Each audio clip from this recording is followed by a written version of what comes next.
com muito orgulho mesmo, né? O meu texto, tanto o texto literário como o texto ensaístico, a poesia, a prosa, nasce muito marcado, aliás, muito marcado não, profundamente marcado pela minha experiência de mulher negra na sociedade brasileira. É uma escrevivência que se dá realmente através dessa vida, né? Que é a vida do povo negro, homens, mulheres, crianças. Eu sou Conceição Evaristo, professora aposentada do município do Rio de Janeiro e escritora. O meu material literário é um material que está profundamente ligado às experiências, né? Às experiências dessa coletividade negra. E é interessante porque talvez essa crítica literária não acredite que a experiência negra que nós, autoras e autores negros, que a nossa experiência, que a nossa vivência possa ser matéria de ficção. Isso é muito contraditório porque nós vamos ver várias obras da literatura brasileira que usam como temática ou que se inspiram, inclusive, nas culturas africanas ou afrodiaspóricas para construir esse texto literário, né? Eu acho que um grande exemplo se você pensa em Os Tambores de São Luís, do Montello, ou se você pensa em Viva o Povo Brasileiro, ou se você pensa nas obras de Jorge Amado, em que as culturas negras estão presentes como temáticas. Então, mas quando se trata dessa autoria negra, quando nós mesmos usamos as nossas experiências, as nossas culturas e transformamos em textos literários, é uma passagem mais difícil. É como se um negro não tivesse o direito de criar suas próprias histórias, de falar de suas próprias histórias. Como a ficção ela não tem esse compromisso com a verdade, e como também o discurso ficcional, no caso dessa literatura que nós criamos, esse discurso ficcional, ele chega justamente cobrindo certa lacuna. O que a história não nos oferece, estou falando história, ciência, o que a história não nos oferece, a literatura ela pode oferecer. Esse vazio histórico ele é preenchido pela ficção. Exemplificando isso que eu falo, acho que assim, um romance brasileiro que cumpriu justamente, que entra nesse espaço lacunar, é o livro de Ana Maria Gonçalves, Um Defeito de Cor. Ela vai fazer uma pesquisa histórica sobre Luísa Maim, não encontra nada, ela ficcionaliza, né? Ela dá uma vida para Luísa Maim. É muito do que eu tenho feito também. Ponciá Vicêncio é um livro que retoma, a personagem retoma todo o processo de escravização que os ancestrais dela passaram. Essa memória do passado, ela acaba também se fundindo ao presente, e o tempo todo essa personagem ela busca a ancestralidade dela. E é interessante porque é um livro que parte de uma situação ou que vem de uma ideia bem específica, né? Traz essa história da escravização dos africanos e seus descendentes, mas é um livro que acaba convocando várias pessoas, homens, velhos, crianças, brasileiros, estrangeiros, tanto é que ele já está publicado em inglês, francês, espanhol, e está agora no prelo para uma publicação em árabe. Posse Vicêncio também é um livro que traz justamente essa memória e traz uma história do cotidiano, que é uma mulher que sai de uma cidade qualquer para tentar vida na cidade grande. Becos da Memória também traz essa memória da escravização. E o que eu gosto de fazer também, como eu gosto de criar essa temática. A professora Leda Martins, de Belo Horizonte, ela diz que para os africanos escravizados, o nosso passado não terminou. E acho que qualquer pessoa que tem um pouco de observação percebe, né? A situação em que os afro-brasileiros se encontram, esse passado ele tem ainda, ele não foi expurgado. Acho que ele não foi expurgado nem em termos emocionais mesmo e nem numa política concreta. Eu acho que quando a gente vê aonde está a grande maioria negra, né? Trabalhar esse passado é uma maneira também de reivindicar uma posição de dignidade no presente. E talvez mais do que isso ainda, trabalhar esse passado na literatura é uma forma também de você afirmar a sua identidade afro-brasileira. Então, cada vez que a gente fala de uma identidade afro-brasileira, nós nos afirmamos como brasileiros, mas também afirmamos as nossas raízes ancestrais. Gosto muito também de trazer para a literatura, talvez, imagens e situações que, olhadas de fora, não tem nenhuma poesia.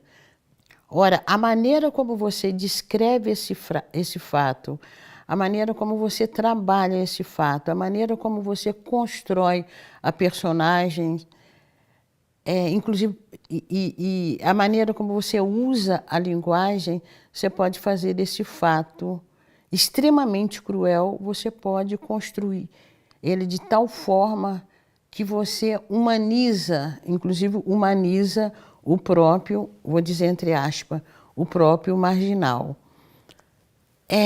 Para exemplificar isso, eu tenho dito muito também, eu tenho uma cena que eu preciso transformar essa cena num texto literário. É uma cena que eu assisti na última escola que eu trabalhei, quando eu me aposentei. Tinha um rapaz negro, isso no Morro de São Carlos, no Rio de Janeiro. E esse rapaz, ele era soldado do tráfico.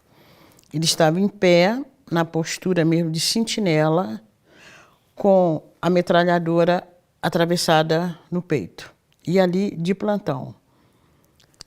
Quando eu olho, vem uma mulher negra também, bastante jovem, com uma criança, essa criança deveria ter uns 3 ou 4 anos, vem caminhando em direção a esse soldado do tráfico. Quando ele vê essa criança, esse rapaz abaixa, joga a arma para trás e abraça a criança, que é o filho dele. A qualquer momento, aquele gesto de afeto, né, aquele pequeno momento de carinho, poderia se transformar em sangue. Bastava a polícia estar subindo São Carlos naquele momento, ou bastava um outro soldado do tráfico do grupo rival entrar ali numa disputa com ele. Então, olhando aquela cena, não é uma cena poética. É uma cena dura, né? Uma cena ali de ameaça à vida, mas há um momento que eu acho que o texto literário tem esse poder. Dependendo da maneira que eu escreva esse texto, e dependendo do meu olhar, porque eu vi aquele olhar, eu vi aquela cena ao momento que a arma, que tudo ali some. O momento que perdurou para mim era um pai bastante jovem abraçando um filho. Agora, como transformar isso num texto literário? Como você retirar, né, uma poética dessa cena? É um exercício, né? Um exercício grande, né? Uma cena que você escreve de uma hora para outra. Eu quero trabalhar bem essa cena, eu tenho que encontrar palavras, né? Eu tenho de encontrar construções que o que importa ali é descrever um rapaz bastante jovem, né? Um pai bastante jovem, abraçando o filho. Então, vários momentos, vários acontecimentos sempre me chamam a atenção. São matérias que eu construo através dessas observações. Como o conto de Lixão, que está também em Olhos d'Água. De Lixão nasce, eu estou no Amarelinho, no Rio de Janeiro, e vem um menino me vendendo amendoim. Então, essas cenas do cotidiano, o que me interessa é justamente tentar abarcar essas cenas do cotidiano. E eu quero cenas do cotidiano em que eu construa personagens que têm a ver comigo, têm a ver com a minha experiência, se não uma experiência particular, uma experiência coletiva. De aquele menino negro que está ali vendendo amendoim, é um menino que poderia ser meu filho, meus sobrinhos, é um menino que eu conheço da favela onde eu dava aula. E aí agora eu me lembrei da interpretação de Elza Soares do Guri, e há um momento, uma das interpretações, a Elza vai dizer, o guri sou eu, mais ou menos isso. Então, esse é um processo criativo que nasce de dentro. Quando eu olho uma doméstica, e aí eu vou me valer muito do que Mira Alves fala também. Mira Alves é uma escritora daqui de São Paulo. Quando essa autoria que vem de uma descendência que já experimentou essas posições de subalternidade, então a gente escreve a partir de dentro. E Mira Alves tem um exemplo também que eu gosto muito também. Ela diz, quando nós vamos falar, escrever, compor uma personagem que é doméstica, é como se fosse a própria doméstica dentro do quarto, olhando para a patroa na porta do quarto. Esse gesto de criação, ele nasce de uma experiência, como eu já disse, se não é uma experiência particular, é uma experiência histórica. Uma outra autoria que não conhece nem por história ligada ao seu povo, que não conhece esse lugar de subalternidade, é uma outra escritora branca que vai compor essa personagem doméstica. É como se fosse a patroa que estivesse dentro do quarto, olhando a empregada aqui e compondo essa personagem. É uma personagem que nasce de fora. Ora, o que nós estamos dizendo aqui não é um juízo de valor. Não é quem faria melhor, quem comporia melhor essa personagem. O que nós estamos afirmando aqui é de que lugar esse texto literário nasce, né? Em que lugar social, e no caso de nós mulheres, né? Em que lugar também de gênero, e no caso das mulheres negras, em que lugar também de experiência étnica esse texto nasce. Quando, uma vez até eu mudei até o enredo desse romance. Eu estava escrevendo um livro em que no centro da cena tem uma mulher. E essa mulher, a maneira dela de se comunicar com o mundo era através dos seios. Não tem pessoas que falam assim, ah, hoje vai chover porque o meu cálice está doendo. Então, essa grande matriarca, toda vez que acontecesse alguma coisa com a descendência dela, com alguém da descendência dela, os sinais viriam nos seios. Ela sentiria dor nos seios, haveria momento que os seios dela os seios poderiam verter água, outra hora verteria leite. E eu comecei a escrever esse romance.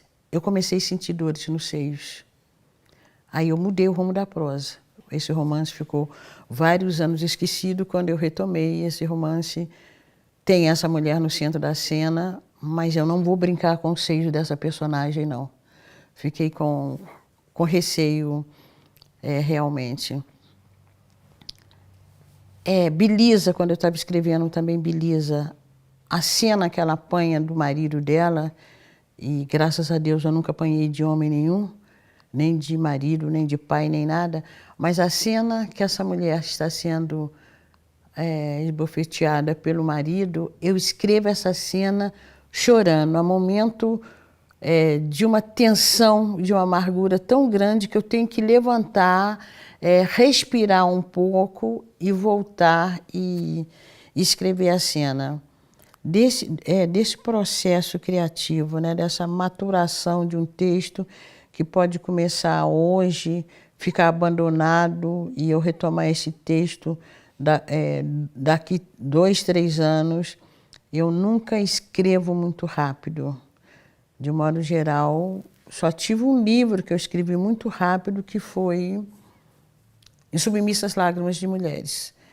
Em Submissas Lágrimas de Mulheres foi um momento meu de submissão, até respondendo uma provocação de uma pesquisadora que questiona, então a vida das mulheres negras é só tristeza, e aí não tem final feliz. Então, respondendo a Edileuza da Penha, eu resolvi escrever Em Submissas Lágrimas de Mulheres e crio, né, essa antologia em que as mulheres passam, sim, por processos de dores, mas elas já estão depois contando o êxito, né? Elas já saíram da tormenta do sofrimento. E várias outras artes também me contaminam. Eu não sei cantar, não sei dançar, mas eu gosto muito de música. A música, para mim, ela é um grande momento de sensibilização.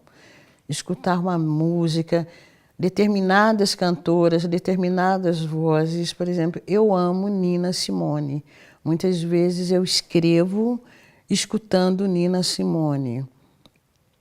Gosto muito de ver também dança, de assistir espetáculos de dança, olhar para as pessoas. Às vezes as pessoas até falam que eu tenho, porque eu encaro mesmo, eu gosto de olhar para as pessoas. Você perceber, você tentar adivinhar o que tem atrás de um rosto e oferecer também o teu olhar para as pessoas perceberem, né, o que tem, né? Quem é Conceição Evaristo, e por isso Olhos d'Água, né, aquele conto que eu escrevi e que dá título a um livro, Olhos d'Água. Um dos projetos meus de escrita hoje seria ler determinados poemas de autores já consagrados, autores e autoras já consagradas, e criar uma espécie, talvez até de contrapoema, ou então de contra-discurso, ou um outro discurso, né? Tomando aquele primeiro texto e depois desviando totalmente.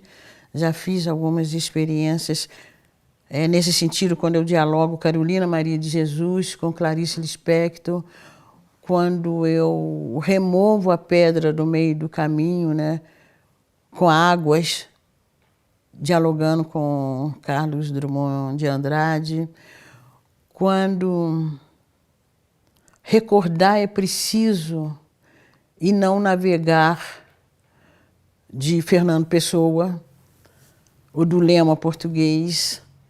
Então, há várias situações que podem motivar uma escrita. Talvez eu gostaria que as pessoas se prendessem menos à minha biografia e se ligassem mais ao texto. Isso, para mim, tem sido de vital importância. Porque muitas vezes eu estou em algum espaço para falar de literatura e as pessoas falam: fala da condição da mulher negra na sociedade brasileira. Eu acho que eu não preciso falar. O meu texto é isso. E o exercício da literatura, para mim, é a minha maneira de não adoecer. Eu sempre penso isso. E quando eu falo de não adoecer, eu estou falando mesmo desse adoecimento emocional. Porque a arte, ela é uma válvula de escape.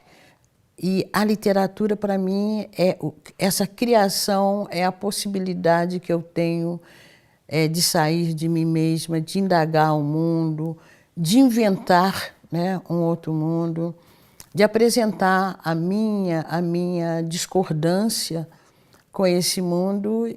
E é uma experiência que eu tenho desde bem nova. Eu sempre escrevi, eu sempre gostei de escrever. Escrever, para mim, é a possibilidade mesmo de fundamentar, né? De fundar um diálogo. Eu acho mais fácil você falar pela escrita do que você falar, apesar da minha literatura ter um fundamento, né? Ela nasce do espaço da oralidade, mas eu consigo, por exemplo, falar muito mais dos meus sentimentos se eu escrever. O movimento da escrita, acho que até o movimento da própria vida. Eu acho que o movimento da própria vida é um movimento que você faz para vencer a dor ou para vencer a morte. Eu acho que é alguma coisa assim, é o espírito de sobrevivência mesmo, né? Esse desejo de você agarrar-se à vida de alguma forma. E para mim a literatura é essa oportunidade que você tem de se agarrar à vida, né? Porque você registra a vida. Você registra a vida, você inventa a vida, você discorda da vida. E escrever, tem até um texto meu também que eu digo isso, escrever é uma forma de sangrar.